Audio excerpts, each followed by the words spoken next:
My name is Richardson and this work is called Dungannon Tropicana. I'm working on this in collaboration with Chad Alexander and with the staff and the patrons of Cafe Tropicana in Dungannon. Cafe Tropicana used to be Irish National Foresters Club, and what that was a sort of benefit society running for many years. In that building it closed down in 2017 and was taken over by Patrice Valera. And within that, he took it over and has created a sort of de facto community centre for people from different migrant communities that are in the town, Dungannon being the most diverse town in all of Ulster. The meat factories in Dungannon had a very big effect on the town. Around the time of the Good Friday Agreement, slightly before, slightly after, many people came from Brazil, Cape Verde, Portugal, East Timor, which is near Indonesia. Through the Portuguese decolonisation project, there was a quirk where essentially people from East Timor were given a Portuguese passport, meaning that at the time they could then work in the EU. So yeah, many different groups of people with different backgrounds have been in the area for over 30 years. And really what we wanted to do was make a work that was about immigration and about how that is not a new thing to the north of Ireland. Myself and Chad were driving and we were going to make a film about a different subject. It was about a DJ called DJ Binman, and I was showing Chad around the different kind of what would have been like the dance halls where people would have travelled in buses up from Belfast and further afield to go to these clubs. And we happened to be driving outside the Irish National Foresters, and there was groups of people outside it, and he had asked me like, what is that place? And I was explaining to him, it's actually where I used to mitch from school. We would have played pool and kind of, got up to badness. So it was kind of in the back of our head, and Chad got commissioned by the Bradford City of Culture to do a photographic series. And he was kind of asking me, if I had any ideas what we could do together or things like that. So I was like, well, how about the Irish National Foresters and Cafe Tropicana? So we went there and we met Patrice that was there, and we were chatting to him a bit about what we wanted to do. And he was just such a vibrant person that we knew it was going to really work. Like, we've been there for a full year for all the different kind of events, and we've really been taken as sort of one of the family, really. The whole time that we kind of were looking at this, we were really thinking about the building as a vehicle for telling a story about the whole town and about the kind of wider systems that makes Dungannon what it is. We created an improvised orchestra that was conducted by Conor Macaulay. Within that, we got 18 different people from different nationalities, all musicians, to recite the refrain, "He that rules Dungannon rules Ulster," in their own language. We used that line as Dungannon was a point of strategic power in plantation era Ulster, and of course with the O'Neill clan and the flight of the Earls, and it eventually being taken over by Chichester. Of course with Chichester through marriage then giving Loughnane to the Earl of Shaftesbury, which is also the point in why we wanted to include a lot to do with Loughnane and about the labour and logistics of the people that have migrated there. Of course, with Moy Park having been owned by a Brazilian company, it was one of the biggest reasons for people to migrate into the town. When you enter the space, you will find a multi-channel visual installation and with an octaphonic sound array.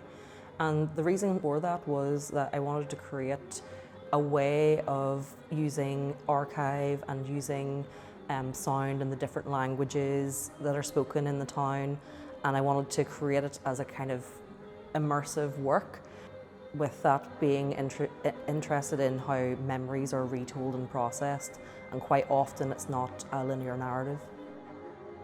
The use of octaphonic sound in a multi-channel installation was really to create this sense of plurality. The audiences can walk around the space and get something from each of the speakers, or they can sit within it. We wanted to create a field of sound and vision without condensing it into one. So that is really the reason behind doing that. Because of course, if you walk anywhere in Dungannon, there is so many different languages, some of them that you understand, some of them that you don't, and it within itself creates this score of the town.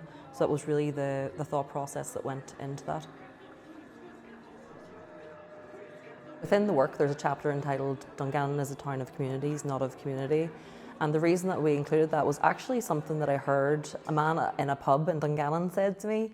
And what he meant by that was that, and it reflects my experience of the town, was that at one point Dungannon would have ghettoised, Protestants and Catholics. And for that was really to do with safety. Whenever I spoke to him a bit more about what he meant about that, he was saying that all the different communities within Dungannon often stay within their own, meaning that people are still quite separate. It actually was along the time of the race riots that were happening throughout Belfast and Ballymena primarily, and to an extent there was some trickle down into Tyrone and Armagh. And I was speaking to Patrice as if there was anything within Dungannon that had kind of impacted him for that, and because he's such a joyful, fun person, he was just like, nah, Dungannon's mostly foreigners, so it doesn't really matter, which I found quite funny. Whenever we were looking as well, of course, everybody remembers the bonfire, and we've actually included some of the Multicultural Bonfire Association's footage within the work. We really struggled as to whether we should include that or not, because it is racist to have mannequins of black people atop a bonfire and to say that that is tradition. We reject that, and I know a lot of people from the Protestant background would reject that also, but the fact that remains that there's a legislation issue where hate crimes such as that go unpunished, go unpenalised. And the idea that the Moygashill is so close to Dungannon and so many people of different faiths and different backgrounds will live there on the outskirts of that, I just found it really repugnant, and that we really had to include it to again show how these factors are so all about the creation of the town as it is now, but it's also come from its past, about constantly being separated, enclosed, ghettoised, and really, I think a lot of the people in the town have just lost a sense of pride in the place. And our making of this, and my making of this as somebody that went to school in Dungannon, was really to try, without sanitising it and without creating a tourist board programme, I wanted to create all of the different things that trickle into this idea of space and psychogeography and who makes us what we are and identity. But we also had consideration about we didn't want to make it too bleak, so we've included quite a lot of tracks in it that really meant something to me about growing up there, because in Dungannon there's a massive country music scene. Gene Stewart's, the record shop that's there, and the record label that's with it is one of the oldest in Ireland and still going. We included Philomena Begley and we included Foster and Allen, both of which have sung songs about Dungannon, and I'm very fond of. Within that, we did a lot of field recording, so it's kind of the creation, the going there and the going to the events really reminded me of growing up at a time whenever there was a lot of violence in Dungannon and where I'm from, the Moy, and about how people were still going out and still trying to create lives and still trying to find a sense of joy within this, really horrific and destructive time. And it struck me whenever I was in Tropicana and people were dancing together and just having a nice time, and people are working so hard there in the factories, and there's something about it really made me feel that it was the repetition of a past in a different way. And that is what I wanted to include by using the field recordings of a lot of the songs that the people were actually singing in the clubs, and also with coupled with the country music that would be very much known to be part of that area. Within this, we've been working a lot with Archive, and we've been working with BBC Rewind and with Northern Ireland Screen and their digital film archive. We've worked on quite a few projects with them both before, including a dome show at Armagh Planetarium. So we're really thankful to the team in both those spaces, because they're invaluable and is such a resource for this place, especially when oftentimes our visual heritage isn't really thought to be that special or that looked after, and it's really been great to be able to access this stuff. There's been elements of using archive which have been tricky. Of course, there are ethical considerations because some of the footage, may be to do with explosions. If people have been killed in those explosions, we felt it not right to use it. Of course, using the use of children that's in the archive who would be adults now, you can't really use that. So there's definitely ethical considerations, and much like working in co-creation with the people of Dungannon Tropicana, it's constantly renegotiated, and it is about building trust with that work, that body of work of archive, and also with the people.